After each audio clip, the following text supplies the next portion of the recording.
So namaste to all our viewers, those who are watching us on ICSI's YouTube channel, and a very good morning, good afternoon, good evening to everyone across the globe as per your time zones.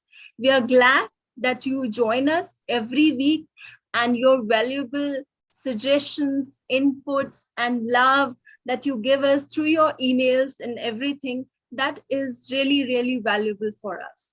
And as you have seen in the previous weeks, we have covered something valuable to give to our teachers, teachers capacity building, and to make them a global teachers, global citizens as far as education is concerned.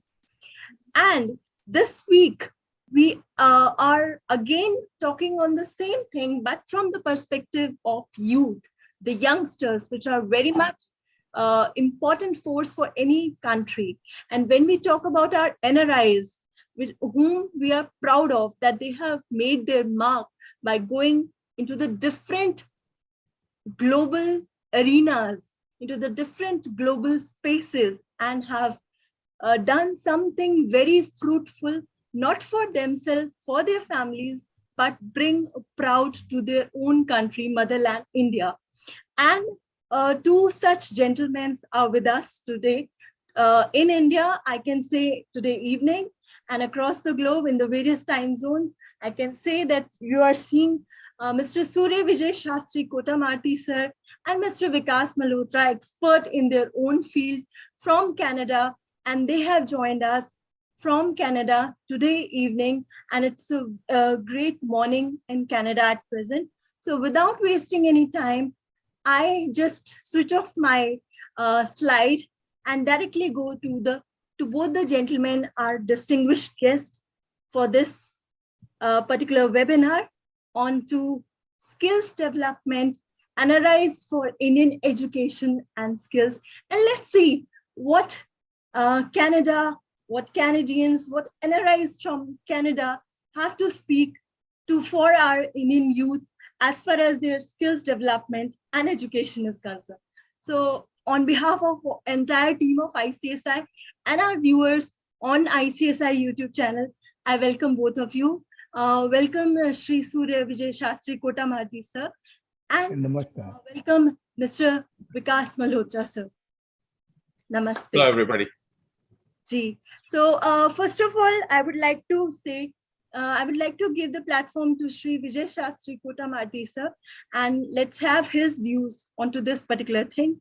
And then we move ahead to Vikas Malhotra sir. Okay, thanks for giving the floor first to me, Madam Chitra. And today I would like to say something about the vocational education, because that is something which is very much here in demand in Canada, the vocational area of career. So I'll be talking in relation to the vocational education. And in India, we have institutions such as ITI, the Indian Technical Institutes, where a number of different things are, the vocational skills are taught. Nowadays, of course, there are specialization maybe in degrees also, but I remember the ITIs when I left India more than 25 or 25, almost 30, close to 35 years ago.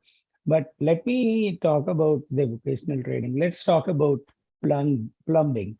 You know, I find that today many students, in fact, more than 135,000 students per year are coming over to Canada, and a number of them are going into various fields such as accounting, marketing,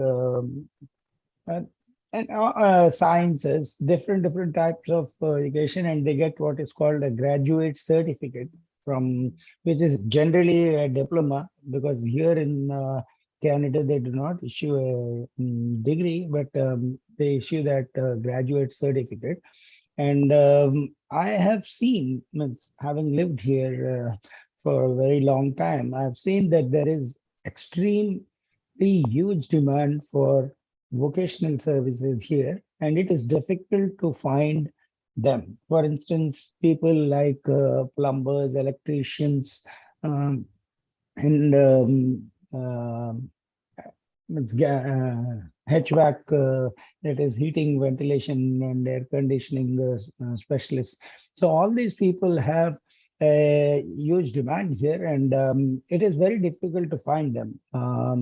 With personal experience, I can say that these people have a very great demand here, and if there are students, and I know that in India there are many students who are in this area, they can think of coming into colleges here and see which colleges actually give this type of special training. I know that we always talk about IT and digital thing, which of course there are many colleges offering.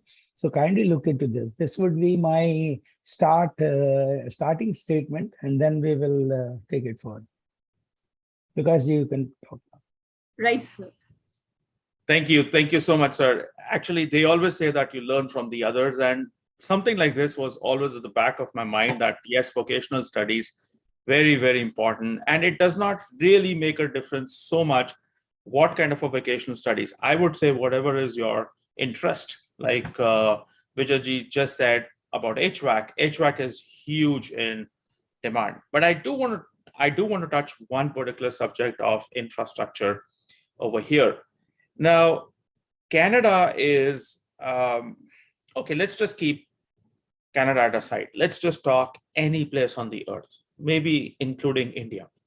Infrastructure is required for any kind of the industry.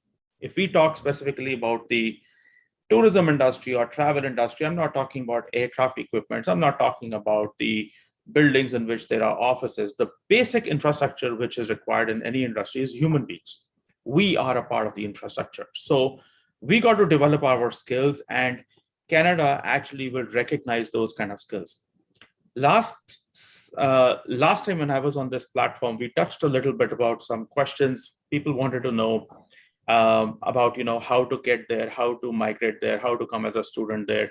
There were various questions related to those, but I do want to take it a little bit further step that you will, once when you are here, you will be a part of the infrastructure there.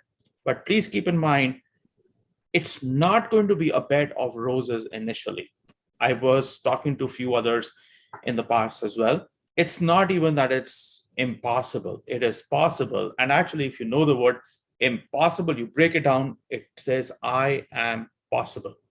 So keep on telling that to yourself. It's just going to be initially hard, but and we all can overcome hardships. It's not a rocket science like that I can't do this, I can't do that.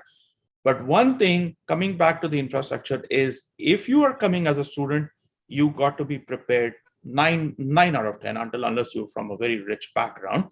You got to be prepared to do some kind of a part-time job. Now you got to support yourself financially as well.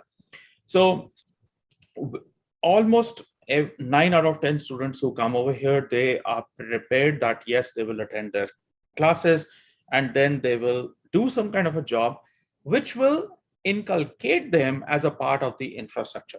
Tourism specifically is what I have an expertise is, but I don't know so much about the other industries. But generally speaking, it is actually going, every single industry will actually require that infrastructure, which comes from the human beings. I'm sure you all will agree as well. And I do want to link these vocational studies with the infrastructure on this platform, is that whatever vocational studies you do, whatever expertise you will get, whatever stream of life you will be there, you got to also come with a little bit of an open mind. And not only here, you go to any part of the world, you go to Europe, you go to US, you got to keep a little bit of an open mind. I may not get a job in my field. I may not get a job in accounting if you're into accounting field in India or wherever you come from. You got to be prepared that initially you got to take up some survival jobs, you got to come, you got to settle down yourself, include yourself into the system. And that system is basically the infrastructure I want to just highlight about. And once when you're in the groove, the world is yours. The platform is yours. So prepare yourself very well. Always keep your morale very high. Please speak to positive human beings around you. They will be always, out of 10, there'll always be 4 or 5 who will try to pull it on. Oh, you know what? It's so difficult. Oh, you know what? I have a better life here. I've got this, I've got that. But there is you got to come on the other side of the seesaw too. And then evaluate what works best for you. So this was in continuation from the last time also, that if the viewers are over here, but there were a lot of questions posed. So I just thought I will address those, and you will form a part of the infrastructure as well. This is what was in my mind, and I wanted to speak about that as well. Yeah. So thank you so much. Here I would like to ask a question from both of you. So as you have mentioned that going abroad is a dream for every child in India, whether from different streams or any of the things, and they have to initially do hard work there, because from studies they also have to do part-time job. So what basic skills do they carry when they are going to any country, not just Canada, but any country abroad? What basic skills should they have? Great. This question is for both of you. So first Vikas sir, and then I'll request if Vijay, Sastri, Kotamarti sir can also. Sure. I would like to say there should be two main things which would be required. And when we talk about skills, the language skills, Canada specifically requires you to have either English or French. So the part of the world, the part of the country where I am over here, Vijay as well, English is far widely spoken than French. If you go to Quebec area, then yes, you need French more than English as well. But if you know both, excellent. So the language skill is the first one. You really don't need to be an IT professional to come here. You don't need to be on the highest of the masters of the studies to come here. The second skill is actually positivity within yourself. I will be very, very strongly say that when you come here, think about it. You're one drop in the ocean, and you got to sail your way through sailing on that ocean yourself. Everybody's there to assist you, but at the end of the day, you got to be positive within yourself, and that skill is very, very important. You should keep on boosting your morale up and up always.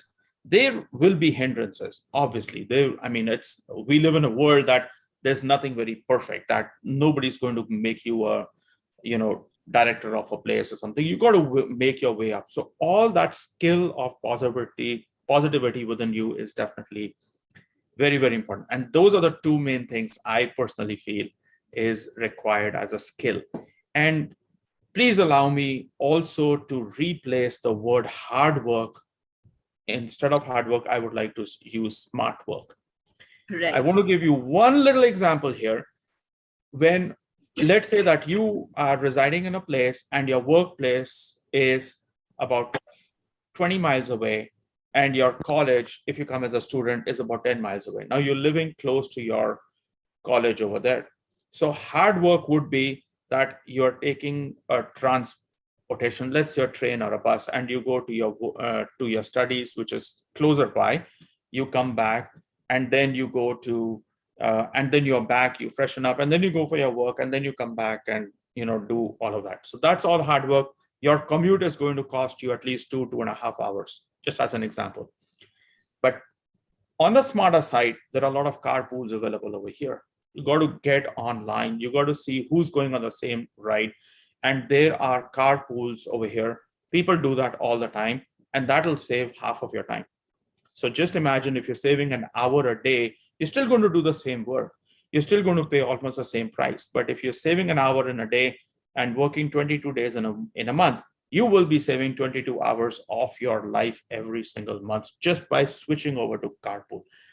This is just one of the examples. Not that I mean that maybe the carpool works or not, but we got to think a little bit more smartly how effective I can be in the time constraint I've already got over here or wherever that you go.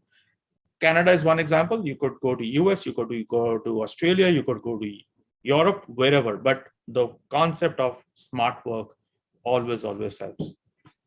Right, sir. Thank you. And the same question goes to Sri Vijay Sastri Kotamarti, sir. So what are your views on two skills that students should carry when they are coming to Canada, especially as a student? Okay.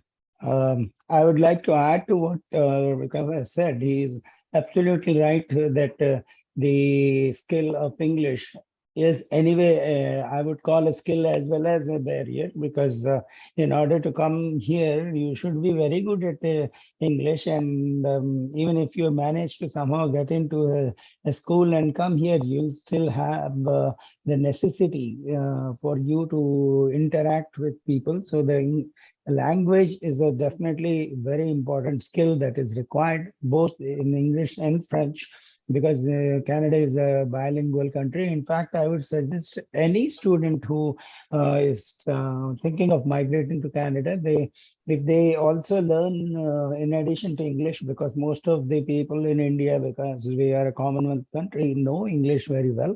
If they can also work on French, then you don't have to be a master in that language. You can certainly learn French and come, so that will be useful.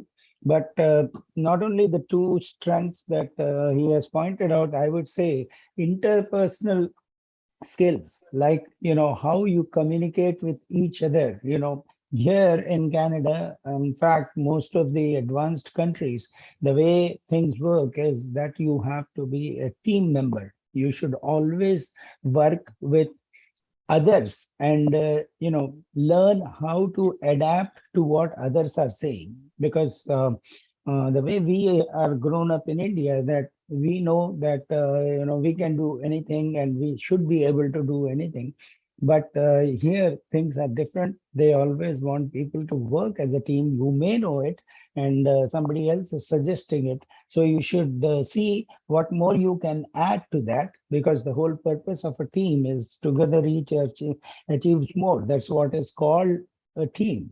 So you should have that skill of interacting with each other, understanding each other, and you will be the best person to settle here. So that's the interpersonal skill of communication, of adapting, and of listening, and of bearing with others. These are the things. Having patience. These are very, very important everywhere, not only here in Canada, but everywhere in life. These are the skills that are required. So I would say that yes, those skills are very important. And continuing further on the subject of infrastructure that, as I said, the infrastructure is a very wide subject, and everything is infrastructure, like he rightly said.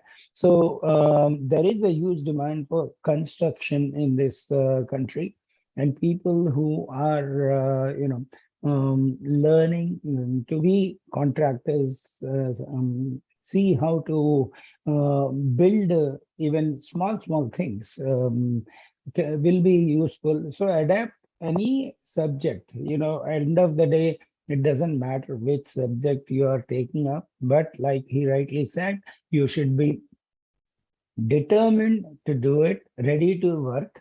And I will give an example of the time that you can save. And he said that you can save 22 hours. I'll give you my practical experience and how you can utilize that time. I came to Canada from Kenya, where, I was in a very senior position. I have had everything.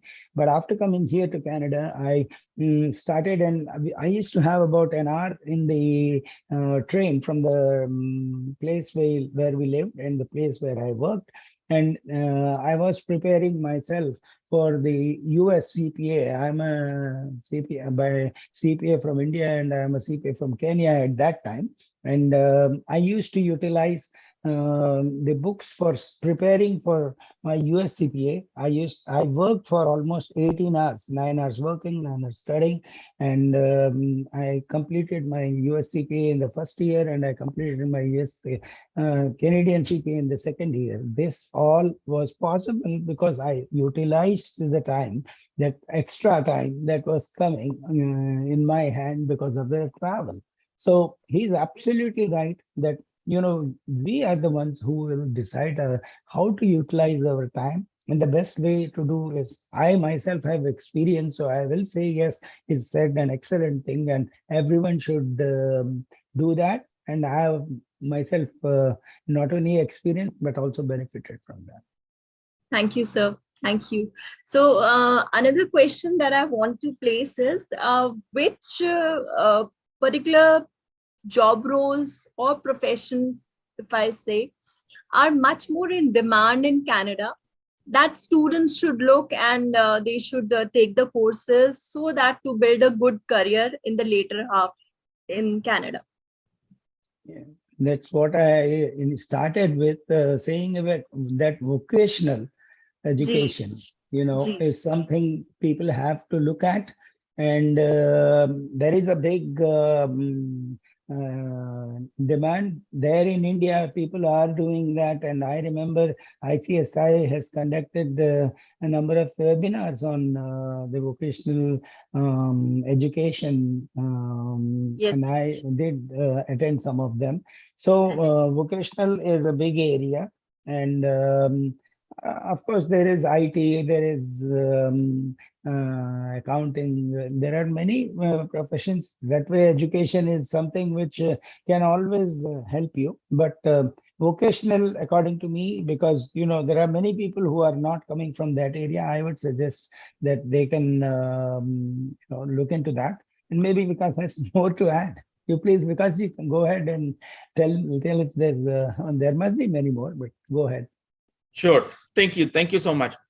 Vocational is definitely 100% in agreement with Vijayji's ke saath, but I'm also anybody who comes as a student, as you'd asked me, I'm specifically going to highlight on students. So student, let's take the demographics of the students between, I would say 17 to 25, if you agree with me. Now, those are young blood.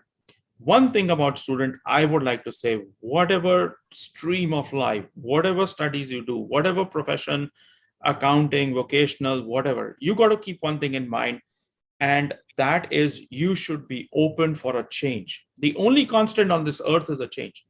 When you come over here, please do not be in a mindset, I have to do only this.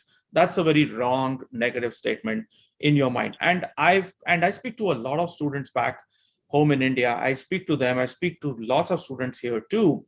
And when they come over here, oh, I definitely have to work only in one particular stream. You got to understand that you are coming to a totally new place and you've got a goal in your mind. Your goal in your mind is you got to study and settle down.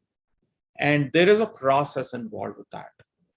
We don't live in a perfect world, but whatever profession you will choose, I'm going to add a few more examples as well.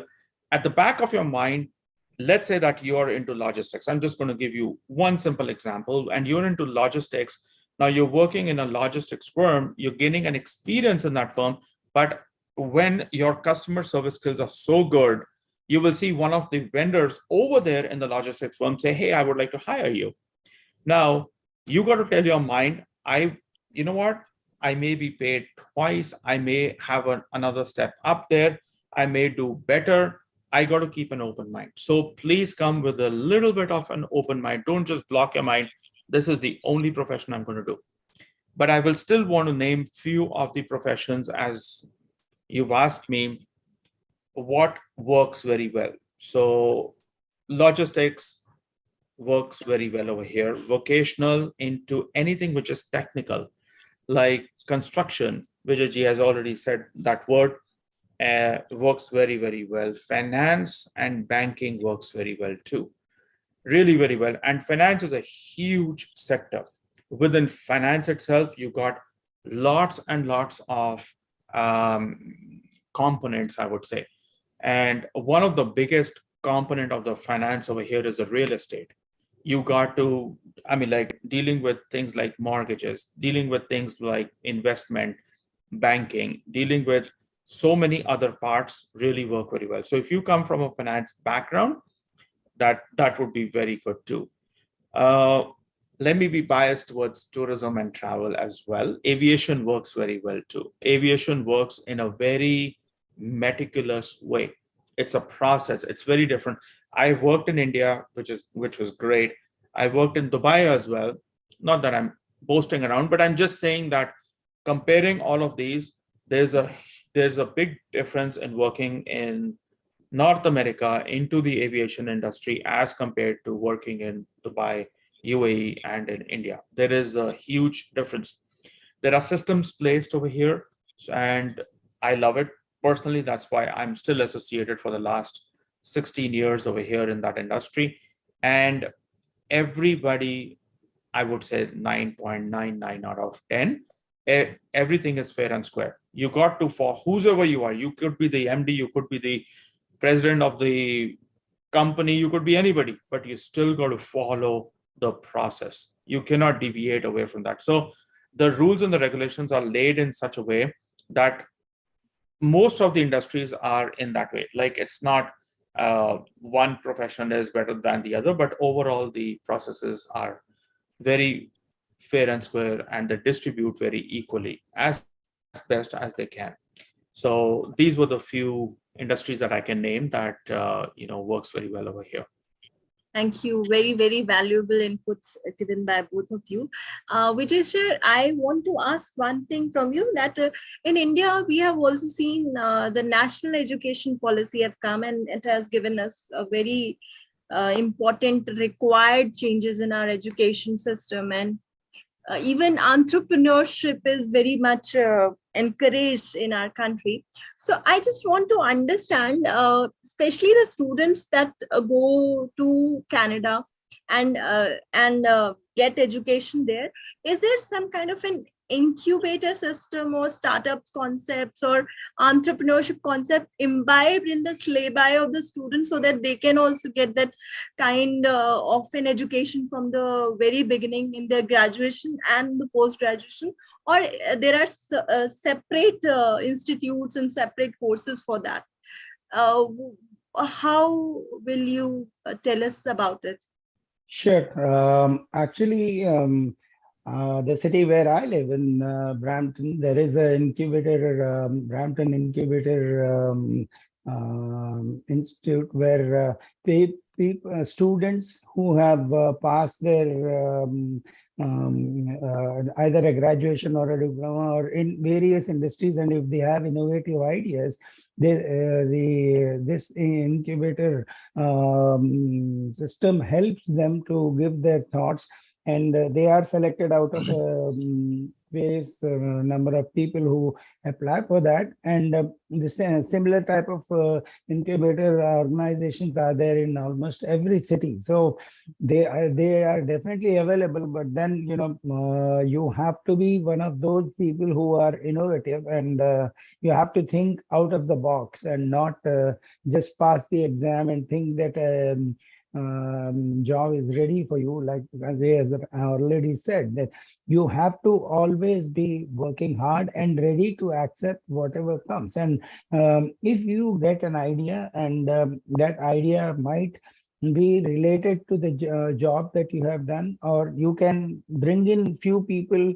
along with you who are thinking alike like you, and then start up something. So there are incubator organizations, and there is complete help from various levels. So anyone who's innovative and is thinking, education is of course the process of how you come over to Canada. But subsequent to that, for you to settle, you have to, I have all the list of all those organizations. Anybody who's here or who's coming here later on can always get in touch with us, and we can put them through to the people who can help them. That's very nice, sir. So that means there is no entrepreneurship setup or startup or incubator within the university or college or institutes. They are the separate entity. No. Within the universities also there are each university, like I said, there are universities also which have that they have their grants, they have their Okay. thing. So student coming out of that particular organization, like Seneca College or Sheridan College, they themselves have their incubators where they can they'll be told about the topics and or the subjects in which they are graduating from their colleges. They are told about that. I'm saying in addition to that, there are other organizations. And Right. almost these days, almost all the big colleges that are here in Toronto, Montreal, and everywhere in Canada offer these incubators as a part of their outgoing programs. Oh, right, sir. Uh, Vikas, sir, if you'd like to add something more onto this.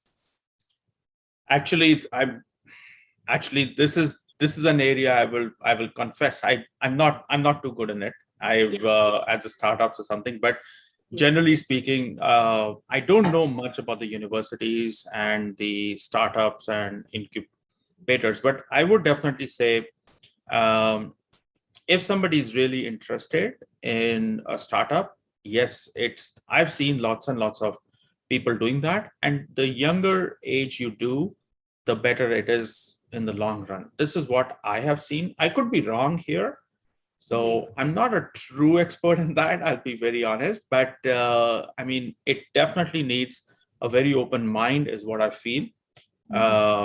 Everything will not be 100% successful. You got to accept some failures and then learn from them and build onwards to get a success in whatever the startup that you do.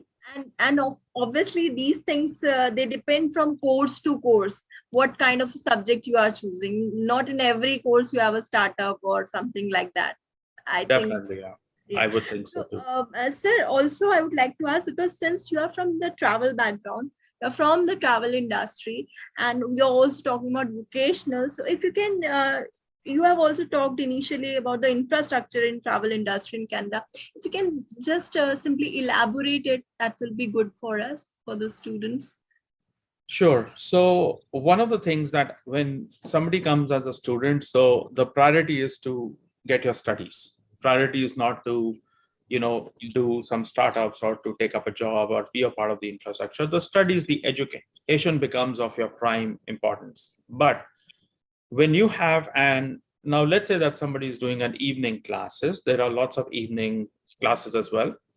Then you could use your morning hours for being a part of the infrastructure. As I said earlier, that you could take up a job in the travel industry as well. There are lots and lots of part-time jobs available in the travel industry. But it is not that you come from a travel background in India. You come as a student, you studied your travel, you're still going to come over here and you got to do a travel industry council course, because there is a law, and I'm sure it's with lots of other industries as well. Vijay sir can also say about the CPA and about the finance part as well, that there would be some kind of a course that you have to do. Banking needs a course, which I know of. And so when you come as a student, you actually do whatever your studies are, and then you pick up a course. It's a 2.5 to 3 months course in the travel industry. It is called as a TICO certification. And basically what happens is you clear that examination. It's not like a real, it's not an examination that you have to really study. It's basically the rules and regulations and the rights of a consumer and the rights of the travel industry personnel. So once when you clear that examination, then you can come on board and you can actually start working, even if you work as a part-time. Now, within the travel industry, it depends upon your areas of interest and what's available that you can do. You can be a part of sales team. You can be a part of the purchase team of the infrastructure. You can be a part of the ticketing team. So there are about 11 to 12 broad headings in the travel industry that you can be a part of as well. Depends on the vacancies, depends upon your areas of interest. Now, in one normal day, one working day of a student goes in the morning hours to do work, and maybe about 4 hours or 5 hours. And please keep in mind that student can be working only 20 hours a week by law. So when they work those 20 hours, they are actually putting the time morning hours, and then they go back home, freshen up, and then they go for the evening classes. Lots of students, they do that here. Or the other way around, that the morning they go for their studies, then they come back and then they attend the evening offices. And nowadays in the travel industry, there's a lot of work from home as well. So you could be remotely working, but you're still a part of the organization that you're going to work for in the industry. Now what's happening, you're actually enhancing yourself parallel. You're not just wasting your time, you're actually focusing on your studies as well. And you're also doing your travel courses as well, or your jobs. There's one thing about the students I want to make them aware that there's a lot, and because I speak to a lot of students here, there's a lot of assignments that will be given to them. And those are something to be taken very seriously. When a student comes, especially when they come new, they will say, oh, I'm going to handle it. It's okay. It's okay. Even if it's not done, even if no, a deadline is a deadline here. It is not that you can take for a ride. They do a lot of teamwork. There are other members of your team, again, students who are actually depending on your portion of the part to do the assignments together. Of course, there are individuals as well. So a student got to make sure that they are completely open to come as a student. And trust me, once when you cross those hurdles of first few initial years, then the world is open for you in front of you. Right, sir.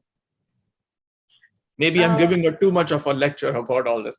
I just want to show the reality. It's like it appears a bed of roses to lots of them, but it's a bed of roses of your life only once when you sail through these processes and the hurdles. Right. Vijay sir, one question that some student has asked is, if you can tell us, there are many cities to live in Canada. There are many provinces and states. So what are the best areas that, see, some student is in India, he or she wants to study in Canada. So first they should look for these particular provinces or these particular cities.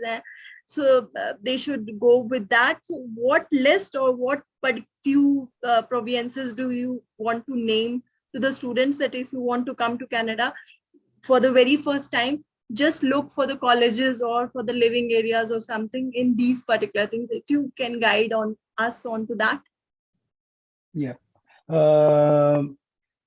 See, Canada is a very big country, and in fact, education in any part of Canada is good. There is no means a specific thing that because Toronto is where maximum number of students come. In the province of Ontario is the best. It is not like that. Education throughout Canada is very good. And there are opportunities for people even across Canada. But most of the students, they come to Toronto and they want to join colleges and other organizations here in Toronto, which is the province of Ontario. But British Columbia, where Vancouver is there, that is another big city, and there are a lot of opportunities there, and there are very many good universities and colleges there in British Columbia, and similarly in Alberta, where the cities of Calgary and Edmonton are there. There are opportunities. There are very good colleges and universities. And in Montreal, the McGill University, and there are many colleges in the province of Quebec. And similarly, if you go to Nova Scotia and other places, each and every province has excellent universities and excellent colleges. And there is scope for each one of them to come. Now, if everyone wants to come to Canada, and that to only come to the province of Toronto, Ontario, and study in Toronto, then naturally, generally, just like immigration, the process of education is also such that once you come to a specific place, then you get adapted to that specific place, and then that is where you start looking for the career. So my suggestion would be that be open to come anywhere in Canada. All the education system is very good. They are trained very well, and in each province they have good colleges and good universities. So just don't look for colleges and universities in the province of Ontario. Please do look into all the other provinces. Canada is a very big country. We have almost 12 provinces and 3 union territories. So look for them, and my suggestion would be that go all across Canada and settle. You are coming to Canada. You're not coming to only the province of Ontario. See, that's a very valuable suggestion. Thanks for the guidance. Vikas sir, if we see ourselves coming from a country with so much of dreams and many things to add to our lifestyle, and then suddenly when we come to Canada, somewhere our dreams got shattered to see that we have to work and we have to study and everything. So in that particular case, many times students do feel homesick or kind of some kind of a depression and all that. So is there something that you want to give a message to the youth, those who are watching, that what mindset they should bring when they are coming to Canada or to any particular foreign land? Thank you. I get that question a lot, and thank you for asking me that. That's a wonderful question. It's very practical. Lots of students come because they have, they break their hearts. Oh no, this is exactly not what I expected, and they feel low, and this is that, what you do. So one thing which is the cause of most of the times is they come with a higher expectations, and they come with a mindset. Please, as I said in the starting, come with an open mind. Also, get onto some hobby which will always give you some kind of a boost. If you feel low, maybe reading a book, maybe going for a walk. You got to keep yourself always fresh. You got to feed yourself not only with your food, but also with your mind as well, that you came here for a goal and you got to do that. Canada is only one example, but tell me one place on the earth where you move and things are going to be very easy. It's 9 out of 10 times, unless you know somebody, you have a lot of finance background that you can do investments here and there. But 9 out of 10 times, you got to come with an open mind. Now, shattering of the dreams is basically very common. I see that a lot of times. And one more thing I would like to say to the youth, especially the students: when you come here and make friends, please be indulged in positive-minded human beings. It's very easy to be negative. You'll find people, oh, this was pathetic. This is bad. I did not expect this. I'm going back home. I hear that all the time. So the companionship matters a lot because that's going to feed your brain. So, so don't give up. It is not a place to give up. It is a land which will make your life. Yes, initial days, initial years will be hard, like always are, but keep yourself feeding your mind always to the fresh mind and the positivity. I'll tell you a little, very, very short story. I don't want to take a lot of time, but this story is like 3 or 4 lines, and it is most appropriate to the question that you've asked me. A small child asks his dad that what is mind, and the dad says mind basically is two warriors fighting inside your mind, and one is bad, one is good. And the dad said, my dear son, do you know who wins? So the son says, yeah, of course, the good will win and the bad will lose. As kids always think about that way. The father says, no, the one which you will feed in your mind will win. So if you're feeding yourself bad, it's going to be bad. If you feed yourself good, you got to feed yourself good. And hurdles will come, but hurdles are very temporary. You will overcome them. Time heals everybody. Time heals everything. I'm not going to give a big moral booster lecture on this platform right now, but one thing I want to say: do not give up. Giving up is an act of cowardice. Stay constant, stay abreast, and freshen your mind, and don't let your dreams go down the drain. That's not what you came here for. Yeah, I would like to add to your statement. First of all, I will say stop dreaming and start living. Because you have not come here. If you can come here with dreams, but dreams, you please understand, are dreams. They will convert into reality only if you make them happen. So don't live in dreams, live in reality, and do what is required for the reality. And that is where, as young students, you have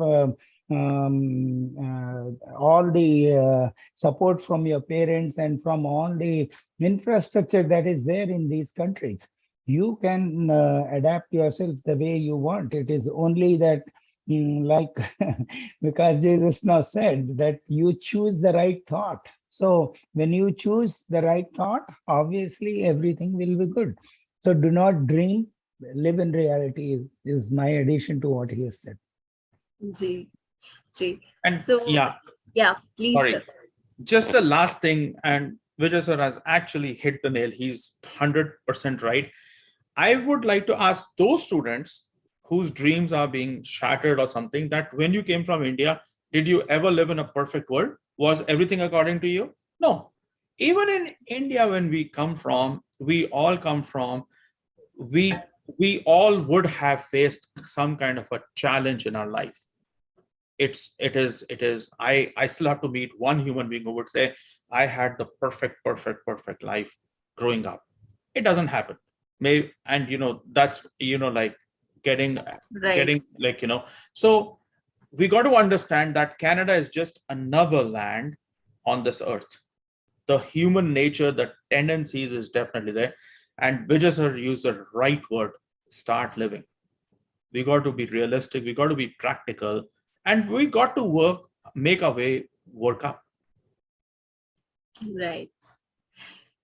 So with this, for today's webinar, I would like to thank both the gentlemen, our distinguished guests, that they have set the platform, and we will definitely move ahead from here in our subsequent week, in our future webinars, and definitely get to know more what both of them have told us today.